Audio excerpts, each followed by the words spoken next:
ಮಂಡಲಾಕಾರಂ ವ್ಯಾಪ್ತಂ ಯೇನ ಚರಾಚರಂ ತತ್ಪದಂ ದರ್ಶಿತಂ ಯೇನ ತಸ್ಮೈ ಶ್ರೀ ಗುರವೇ ನಮಃ. ಪ್ರಪ್ರಥಮವಾಗಿ ನನ್ನ ಗುರುದ್ವಯರನ್ನ ಭಕ್ತಿಪೂರ್ವಕವಾಗಿ ಸ್ಮರಿಸ್ತಾ, ನಮ್ಮೆಲ್ಲರ ಆಶ್ರಯದಾತೆ ಜನ್ಮದಾತೆ ಭಾರತಾಂಬೆಗೆ ಭಕ್ತಿ ಗೌರವ ಹೆಮ್ಮೆಯಿಂದ ನಮಸ್ಕಾರಗಳನ್ನ ಸಲ್ಲಿಸ್ತಾ, ಇವತ್ತು ಮದ್ದೂರಿನಲ್ಲಿ ಒಂದು ವಿಶೇಷವಾದಂಥ ಒಂದು ಸಂಗತಿ, ಒಂದು ವಿಸ್ಮಯ ನಿರ್ಣಯ ಆಗ್ತಾ ಇದೆ. ಈ ರಾಷ್ಟ್ರ ಕಂಡ, ಈ ಜಗತ್ತು ಕಂಡ ಅಪ್ರತಿಮ ದೇಶಭಕ್ತರು ದೇಶದ ಭವಿಷ್ಯಕ್ಕಾಗಿ, ಸರ್ವರ ಉದ್ಧಾರಕ್ಕಾಗಿ, ಸ್ವಯಂ ಆಳ್ವಿಕೆಯ ಸಂಕಲ್ಪಕ್ಕಾಗಿ ತಮ್ಮ ಇಡೀ ಜೀವನವನ್ನೇ ತ್ಯಾಗ ಮಾಡಿದಂತಹ 3 ಜನ ಮಹಾತ್ಮರ, ಹುತಾತ್ಮರ ಸ್ಮರಣೆಯ ದಿವಸವಾಗಿ ಬಲಿದಾನ ದಿವಸವನ್ನ ಆಚರಣೆ ಮಾಡುವಂತ ಈ ಒಂದು ಸಂದರ್ಭದಲ್ಲಿ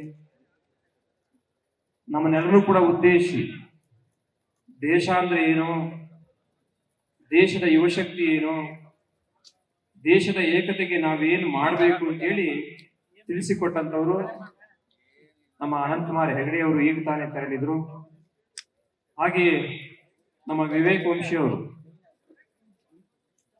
ಭಗತ್ ಸಿಂಗ್ ಅವರ ಇಡೀ ಜೀವನ ಚರಿತ್ರೆಯನ್ನ, ಅವರು ಸ್ವಾತಂತ್ರ್ಯಕ್ಕಾಗಿ ತಮ್ಮ ಇಡೀ ಜೀವನವನ್ನೇ ತ್ಯಾಗ ಮಾಡಿದ ಬಗೆಯನ್ನ ನಾವು ಯಾತಕ್ಕಾಗಿ ಅವರನ್ನ ಸ್ಮರಿಸ್ಕೋಬೇಕು, ಬ್ರಿಟಿಷರನ್ನ ಭಾರತದಿಂದ ತೊಲಗಿಸ್ಲಿಕ್ಕೆ ಅವರ ಪಟ್ಟ ಶ್ರಮ, ಮಾಡಿದ ತ್ಯಾಗ, ಬಲಿದಾನವನ್ನ ಸದಾ ನಾವು ಯುವ ಪ್ರಜ್ಞೆಗೆ ತುಂಬಬೇಕು ಅನ್ನೋ ಒಂದು ಅಭಿಲಾಷೆಯನ್ನು ವ್ಯಕ್ತಪಡಿಸಿ ಬಹಳ ಸುಂದರವಾದಂತಹ ಮಾತುಗಳನ್ನ ಹೇಳಿದ್ರು. ಅವರ ಉಪಸ್ಥಿತಿಯೂ ಕೂಡ ಗೌರವಿಸ್ತೇವೆ. ಹಾಗೆ ನಾವೆಲ್ಲರೂ ಕೂಡ ನೋಡಿರೋ ಹಾಗೆ, ನಾನು ಯಾವತ್ತೂ ಅವರ ಪಕ್ಕದಲ್ಲಿ ಕುಳಿತಿರ್ಲಿಲ್ಲ, ನೇರವಾಗಿ ನೋಡಿರ್ಲಿಲ್ಲ.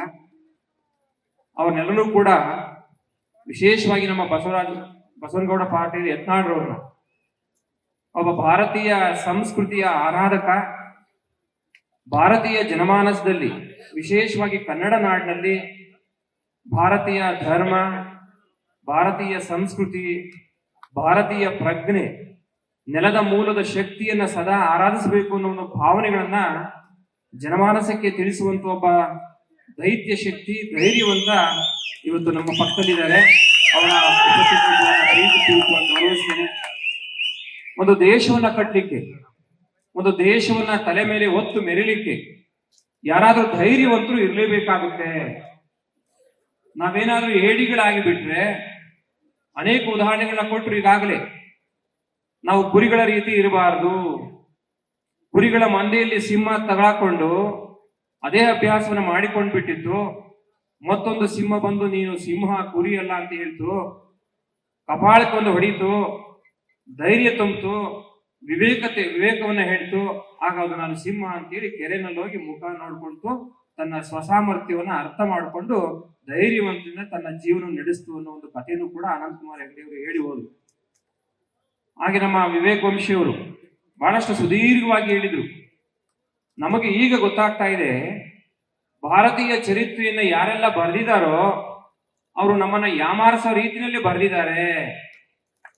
ನಮ್ಮ ಜನಸಮುದಾಯದಲ್ಲಿ ಧೈರ್ಯವನ್ನ ಕುಂದಿಸುವಂತಹ, ಎಲ್ಲ ನೋವುಗಳನ್ನ ಒಪ್ಪಿಕೊಳ್ಳುವಂತಹ ಒಂದು ಪ್ರಜ್ಞೆಯನ್ನು ತುಂಬಿ ತುಂಬಿ ತುಂಬಿ ನಾವೆಲ್ಲರೂ ಕೂಡ ಗುರಿಗಳಾಗೋ ಹಾಗೆ ಮಾಡುವಂತಹ ಒಂದು ಚರಿತ್ರೆಯನ್ನು ನಿರ್ಮಾಣ ಮಾಡಿ ಹೋಗಿದ್ದಾರೆ. ಅದಕ್ಕೆ ವಿಭಿನ್ನವಾದಂತಹ ನಿಜ ಸತ್ಯವನ್ನ, ನಿಜ ಇತಿಹಾಸವನ್ನ ತಿಳ್ಕೋಬೇಕಾದ್ದು ನಮ್ಮೆಲ್ಲರ ಆದ್ಯ ಕರ್ತವ್ಯ. ಇಲ್ಲ ಅಂದ್ರೆ ನಮ್ಗೆ ಉಳಿಗಾಲ ಇರೋದಿಲ್ಲ. ಅರಬ್ಬರ ದಾಳಿ, ಗಜ್ನಿ ಗೋರಿ ಮಹಮ್ಮದರ ದಾಳಿ, ಮೊಘಲರ ದಾಳಿ, ಪಾಶ್ಚಾತ್ಯರು ಅದರಲ್ಲೂ ಬ್ರಿಟಿಷರ ದಾಳಿ ಭಾರತೀಯ ಭವ್ಯ ಇತಿಹಾಸವನ್ನ, ಭವ್ಯ ಸಂಸ್ಕೃತಿಯನ್ನ, ಭವ್ಯ ಧರ್ಮವನ್ನ ನಾಶ ಮಾಡಲಿಕ್ಕೆ ತೊಡಗಿದಂತ ಸಂದರ್ಭದಲ್ಲಿ ಅನೇಕ ಅತಿರಥ ಮಹಾರಥರು ಹುಟ್ಟುಕೊಂಡು ಧೈರ್ಯವಾಗಿ ಅವರ ವಿರುದ್ಧ ಹೋರಾಟ ಮಾಡಿ ಈ ದೇಶವನ್ನ ಇಲ್ಲಿ ತನಕ ಉಳಿಸ್ಕೊಂಡು, ಬೆಳೆಸ್ಕೊಂಡು, ಪೋಷಿಸ್ಕೊಂಡು ನಮ್ಮ ಕೈಲಿ ಕೊಟ್ಟು ಹೋಗಿದ್ದಾರೆ. ನಾವೆಲ್ಲರೂ ಇವತ್ತು ಸ್ವತಂತ್ರ ಜೀವಿಗಳಾಗಿ ಎಲ್ಲ ಸೌಲಭ್ಯಗಳನ್ನ ಪಡ್ಕೊಂಡು ಸಂತೋಷದಿಂದ ಒಬ್ಬ ಮನುಷ್ಯರಾಗಿ ಬಾಳ್ಲಿಕ್ಕೆ ಯಾರೆಲ್ಲ ಕಾರಣರಾಗಿದ್ದಾರೆ ಅಂದ್ರೆ ನಮಗೆ ಇಂತಹ ಘನತೆಯನ್ನ ತಂದುಕೊಟ್ಟಂತಹ ಅನೇಕ ಹುತಾತ್ಮರು, ಮಹಾತ್ಮರು. ಅಂತವರ ಸಾಲಿನಲ್ಲಿ ಭಗತ್ ಸಿಂಗ್, ರಾಜ್ಗುರು, ಸುಖದೇವ್, ಬಿಸ್ಮಿಲ್ಲಾ ಖಾನ್, ಚಂದ್ರಶೇಖರ್ ಆಜಾದ್, ಭೂಪೇಂದ್ರನಾಥ್ ದತ್ತ, ಲಾಲ್, ಪಾಲ್, ಸುಭಾಷ್ ಚಂದ್ರ ಬೋಸ್, ಇಂತಹ ಧೈರ್ಯವಂತ ಕ್ರಾಂತಿಕಾರಿಗಳು ನಿಲ್ತಾರೆ. ನಾವು ಮಹಾತ್ಮ ಗಾಂಧೀಜಿಯವರನ್ನ, ಡಾಕ್ಟರ್ ಬಾಬಾ ಸಾಹೇಬ್ ಅಂಬೇಡ್ಕರ್ ಅವರನ್ನ, ಜವಾಹರ್ಲಾಲ್ ನೆಹರೂರವರನ್ನ ಇತಿಹಾಸದಲ್ಲಿ ಸ್ಮರಿಸ್ತೇವೆ. ಅವರು ಕೂಡ ಸ್ವಾತಂತ್ರ್ಯ ಹೋರಾಟದಲ್ಲಿ ತಮ್ಮದೇ ಆದಂತಹ ಅದಮ್ಯ ಶಕ್ತಿಯನ್ನು ಬಿಟ್ಟು ಹೋಗಿದ್ದಾರೆ. ಅವರು ಕೂಡ ಪ್ರಾತಸ್ಮರಣೀಯರು.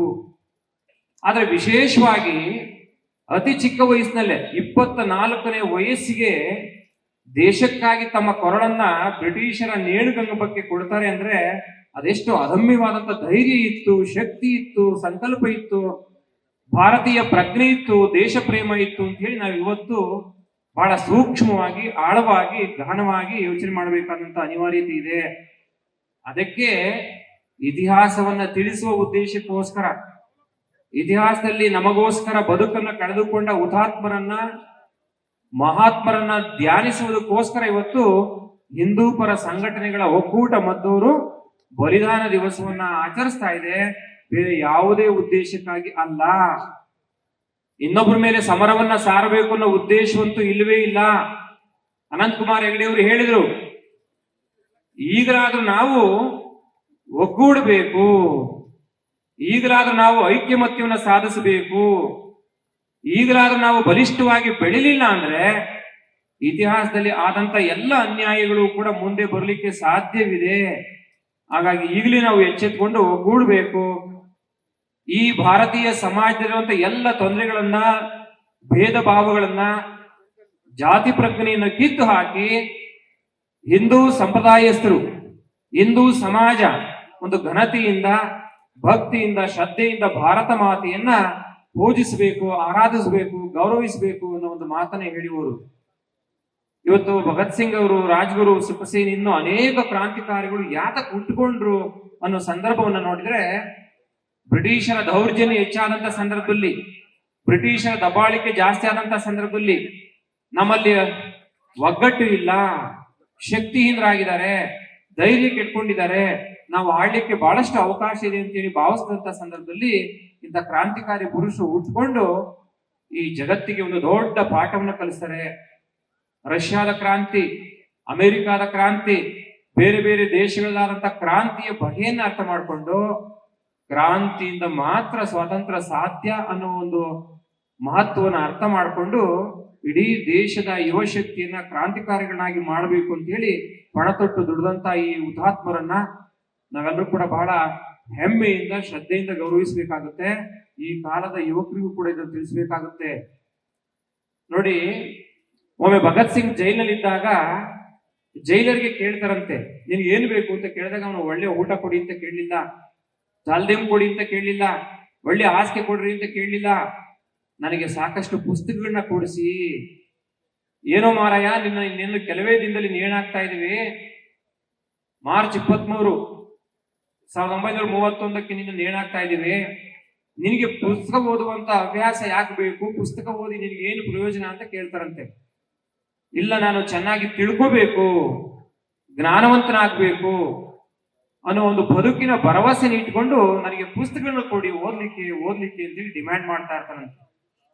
ಆದ್ರೆ ಈ ಕಾಲದ ಯುವಕರಿದ್ದಾರೆ, ನಮ್ಮ ದೇಶದ ಯುವಕರಿದ್ದಾರೆ, ಚರಿತ್ರೆಯೂ ಗೊತ್ತಿಲ್ಲ, ಅವ್ರ ಅಪ್ಪ ಅಮ್ಮನ ತ್ಯಾಗ ಜೀವನಗಳು ಕೂಡ ಗೊತ್ತಿಲ್ಲ. ಅವರು ಯಾರೋ ಸಿನಿಮಾ ಹೀರೋಗಳನ್ನ ಮಾಡೆಲ್ಗಳಾಗಿ ಪರಿಗಣಿಸ್ತಾ ಇದ್ದಾರೆ, ಮಾಡೆಲ್ಗಳಾಗಿ. ನೋಡಿ, ಇನ್ನೇನು ಸಾಯ್ತಾ ನಿನ್ನ ವ್ಯಕ್ತಿಗೆ ಪುಸ್ತಕಗಳನ್ನ ಓದಬೇಕು, ತಿಳ್ಕೋಬೇಕು, ದೇಶದ ಬಗ್ಗೆ ತಿಳ್ಕೋಬೇಕು, ದೇಶದ ಇತಿಹಾಸ ಸಂಸ್ಕೃತಿ ತಿಳ್ಕೋಬೇಕು, ಪ್ರಪಂಚದ ಇತಿಹಾಸ ಸಂಸ್ಕೃತಿ ತಿಳ್ಕೋಬೇಕು. ಅವರೆಲ್ಲ ಹೇಗೆ ಹೋರಾಟ ಮಾಡಿ ಸ್ವತಂತ್ರವನ್ನು ಗಳಿಸ್ಕೊಂಡಿದ್ದಾರೆ, ಅವರು ಯಾವ ಯಾವ ಮಾರ್ಗಗಳನ್ನ ಅನುಸರಿಸಿ ತಮ್ಮದೇ ಆದಂತ ಸ್ವಯಂ ಆಳ್ವಿಕೆಯನ್ನು ರೂಪಿಸ್ಕೊಂಡಿದ್ದಾರೆ, ಅದನ್ನ ಎಲ್ಲೂ ಕೂಡ ನಾನು ತರಬೇಕು ಅನ್ನೋ ಹಂಬಲದಿಂದ ಜ್ಞಾನವಂತನಾಗಬೇಕು, ಜ್ಞಾನಾರ್ಜನೆ ಮಾಡಬೇಕು ಅಂತ ಬಯಸುವಂತ ಆ ಯುವಕ ಇವತ್ತು ಇಡೀ ಜಗತ್ತಿನ ಯುವ ಶಕ್ತಿಗೆ ಒಬ್ಬ ಮಾರ್ಗದಾಳುವಾಗ್ತಾನೆ, ಒಂದು ರೋಲ್ ಮಾಡೆಲ್ ಆಗ್ತಾನೆ. ಅದರಲ್ಲೂ ವಿಶೇಷವಾಗಿ ಭಾರತೀಯರು ಇತ್ತೀಚೆಗೆ ನಾವೆಲ್ಲ ಧೈರ್ಯವನ್ನ ಕಳ್ಕೊಂತಾ ಇದೀವಿ, ಯಾರ್ಯಾರನ್ನೋ ಅನುಸರಿಸಿ ಹೋಗ್ತಾ ಇದೀವಿ, ಸಂಕುಚಿತ ಪ್ರಜ್ಞೆಯನ್ನು ಇಟ್ಕೊಂಡು ಹೋಗ್ತಾ ಇದೀವಿ. ದೇಶದ ಪ್ರಾಬಲ್ಯಕ್ಕೆ ಈ ಹಿಂದೂ ದೇಶ ಒಂದು ಸನಾತನ ಸಂಸ್ಕೃತಿಯ ಭವ್ಯತೆಯನ್ನ ಮತ್ತೆ ಪುನರುತ್ಥಾನ ಮಾಡ್ಕೋಬೇಕು ಅಂದ್ರೆ ನಾವೆಲ್ಲರೂ ಕೂಡ ಭಾರತೀಯ ಇತಿಹಾಸದ ಘನತೆವೆತ್ತ ಹೋರಾಟಗಾರನ, ತ್ಯಾಗ ಬಲಿದಾನ ಮಾಡಿದಂತ ಮಹಾತ್ಮರನ್ನ, ಹುತಾತ್ಮರನ್ನ, ಅವರ ಜೀವನ ಚರಿತ್ರೆಯನ್ನ ಅರ್ಥ ಮಾಡ್ಕೊಂಡ್ರೆ ಎಲ್ಲವನ್ನು ತ್ಯಜಿಸಿ ಈ ದೇಶದ ಸುಖ ಸಂತೋಷಕ್ಕಾಗಿ ತ್ಯಾಗ ಮಾಡಿದರೆ ಅಂತ ಒಂದು ತ್ಯಾಗ ಬಲಿದಾನಗಳನ್ನ ಸ್ಮರಣೆ ಮಾಡುವ ದಿವಸ ಇವತ್ತು ಬಲಿದಾನ ದಿವಸ. ಮದ್ದೂರಿನಲ್ಲಿ ಇಂಥದೊಂದು ಘಟನೆಯನ್ನ, ಇಂಥದೊಂದು ಕಾರ್ಯಕ್ರಮನ ಆಯೋಜಿಸಿರುವಂತ ಎಲ್ಲ ಹಿಂದೂಪರ ಸಂಘಟನೆಯವರು ಬಹಳ ಒಳ್ಳೆ ಕೆಲಸವನ್ನು ಮಾಡ್ತಾ ಇದ್ದಾರೆ. ಅನೇಕರು ಅನ್ಕೋಬಹುದು ಇದರ ಅಗತ್ಯ ಇದೆಯಾ ಅಂತ ಅನ್ಕೋಬಹುದು, ಆದ್ರೆ prevention is better than cure. ಭವಿಷ್ಯದ ಆತಂಕಗಳನ್ನ ಈಗಲೇ ಗುರುತು ಮಾಡಿ, ಅವತ್ತು ಹಾಗೆ ಅನ್ಕೊಂಡಿದ್ದು ವ್ಯಾಪಾರಕ್ಕೆ ಬಂದವ್ರು ಏನ್ ಮಾಡ್ತಾರೆ ಬಿಡ್ರಿ ಅಂತ, ವ್ಯಾಪಾರ ಮಾಡ್ಕೊಂಡು ಹೋಗ್ತಾರೆ ಅಂತಿದ್ರು. ಅವ್ರು ಏನ್ ಮಾಡಿದ್ರು? 1757 ಪ್ಲಾಸ್ಟಿಕ್ ಕದನ, 1780ರ ಸಂದರ್ಭದಲ್ಲಂತ ಅನೇಕ ಕದನಗಳು, ಆನಂತರದಲ್ಲಿ ಬಂದಂತ ಅನೇಕ ಹೋರಾಟಗಳು, ಅವರು ಮಾಡಿದ ಕುತಂತ್ರದಿಂದಾಗಿ ರಾಜಕೀಯವಾಗಿ, ಸಾಂಸ್ಕೃತಿಕವಾಗಿ, ಆರ್ಥಿಕವಾಗಿ ನಮ್ಮನ್ನೆಲ್ಲರೂ ಕೂಡ ನಿಯಂತ್ರಣಕ್ಕೆ ಒಳಪಡಿಸಿದ್ರು. ಕೊನೆಗೆ ರಾಜಕೀಯವಾಗಿಯೂ ಕೂಡ ನಮ್ಮನ್ನ ಅವರ ಅಧೀನಕ್ಕೆ ತೆಗೆದುಕೊಳ್ಳಿಕ್ಕೆ ಪ್ರಯತ್ನ ಪಟ್ಟರು. ರಾಜಕೀಯ ಪ್ರಾಬಲ್ಯ ಜಾಸ್ತಿ ಆದ್ಮೇಲೆ ಹೋರಾಟಗಾರರು ಉಟ್ಕೊಂಡ್ರು. ಅದರಲ್ಲಿ ಲಾಲ್ ಪಾಲ್ ಬಾಲ್ ತ್ರಿಮೂರ್ತಿಗಳನ್ನ ಮರೆಯುವಾಗಿಲ್ಲ, ಅವರ ಹೋರಾಟ ಮತ್ತು ಬಲಿದಾನವನ್ನ ಮರೆಯುವಾಗಿಲ್ಲ. ಲಾಲ್ ಲಜಪತ್ ರಾಯರು ಪೊಲೀಸ್ ರೇಟಿಂದ ಸತ್ತರೆ, ಬಾಲಗಂಗಾಧರ ತಿಲಕರು ಇಡೀ ದೇಶವನ್ನ ಸುತ್ತಿ ಸುತ್ತಿ ಸುತ್ತಿ ವಿಶೇಷವಾಗಿ ಭಾರತೀಯರನ್ನ ಒಗ್ಗೂಡಿಸ್ಬೇಕು ಅನ್ನೋ ಒಂದು ಮಹತ್ವಾಕಾಂಕ್ಷೆ ಇಟ್ಕೊಂಡು ಆರೋಗ್ಯಕ್ಕೆ ಇಟ್ಟವರು ದೇಹತ್ಯಾಗವನ್ನು ಮಾಡಬೇಕಾಗುತ್ತೆ. ಅವರ ಹಾದಿಯಲ್ಲಿ ಹೋರಾಟವನ್ನ ಮುಂದುವರಿಸಿದಂಥವ್ರು ಇಂಥ ಕ್ರಾಂತಿಕಾರಿಗಳು. ಈ ಕ್ರಾಂತಿಕಾರಿಗಳು ಹೋರಾಟವನ್ನ ಮಾಡಲಿಲ್ಲ ಅಂದಿದ್ರೆ ಬ್ರಿಟಿಷರಿಗೆ ಎಚ್ಚರಿಕೆಯನ್ನ ಕೊಡ್ಲಿಕ್ಕೆ ಸಾಧ್ಯ ಆಗ್ತಿರ್ಲಿಲ್ಲ.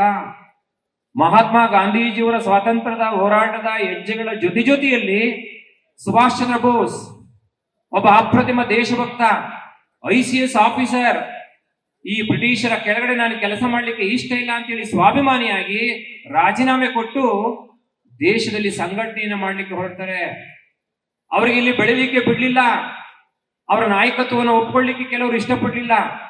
ಆದ್ರೆ ಅವರು ದೇಶವನ್ನು ತ್ಯಜಿಸಿ ವಿದೇಶದಲ್ಲಿದ್ದಂತ ಯುದ್ಧಾಳು ರಾಜಕೀಯ ಹೋರಾಟದ ನಾಯಕತ್ವವನ್ನು ವಹಿಸ್ಕೋಬೇಕು ಅಂತೇಳಿ ಯಾರೆಲ್ಲ ವಾರ್ ಪ್ರಿಸನರ್ಸ್ ಇದ್ರು, ಜರ್ಮನಿ ಮತ್ತು ಇಟಲಿಗೆ ಹೋಗಿ ಅಲ್ಲಿನ ದೇಶ ನಾಯಕರನ್ನು ಒಪ್ಪಿಸ್ಕೊಂಡು ನಿಮ್ಮ ವೈರಿಗಳ ವಿರುದ್ಧ ಹೋರಾಟ ಮಾಡ್ಲಿಕ್ಕೆ ನಮ್ಮ ದೇಶದ ಎಲ್ಲ ಸೈನಿಕರನ್ನ ಏನ್ ನೀವು ಅರೆಸ್ಟ್ ಮಾಡಿದ್ರಿ ವಾರ್ ಪ್ರಿಸನರ್ಸ್, ಅವನ್ನೆಲ್ಲ ನನ್ನ ಕೈಲಿ ಕೊಡಿ, ನಿಮಗೂ ವೈರಿಗಳವರು ನಮಗೂ ವೈರಿಗಳವರು, ಆ ಬ್ರಿಟಿಷ್ನ ತೆಗಿತೀರಿ ಭಾರತದಿಂದ ಅಂತೇಳಿ ಅಲ್ಲಿ ಅಜಾದಿನ್ ಫೌಜ್ ಭಾರತೀಯ ರಾಷ್ಟ್ರೀಯ ಸೇನೆಯನ್ನ ಕಟ್ಟಿ ಸ್ವಾತಂತ್ರ್ಯಕ್ಕೋಸ್ಕರ ಹೋರಾಟ ಮಾಡ್ತಾರೆ.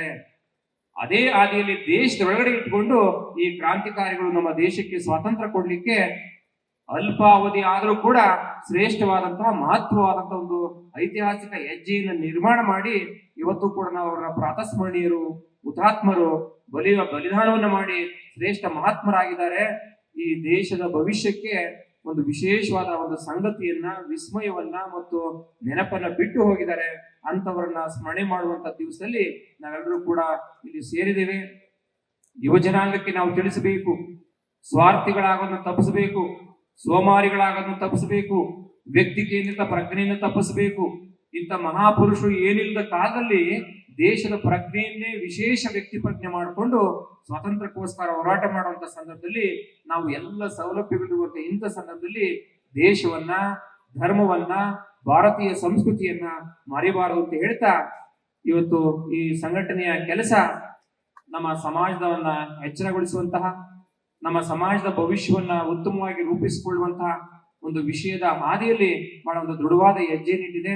ಹಾಗಾಗಿ ಎಲ್ಲರೂ ಕೂಡ ಶುಭ ಕೋರಿ ನಾವೆಲ್ಲರೂ ಕೂಡ ನಮ್ಮ ಯತ್ನಾಳರವರ ಮಾತುಗಳನ್ನ ಕೇಳಿಸ್ಕೊಳ್ಳೋಣ ಅಂತ ಹೇಳಿ ಅವರಿಗೆ ಸಮಯಾವಕಾಶ ಮಾಡಿಕೊಟ್ಟು ನಮ್ಮ ಮಾತಿಗೆ ವಿರಾಮವನ್ನು ಹೇಳ್ತೀವಿ. ಜೈ ಶ್ರೀ ಗುರುದೇವ್.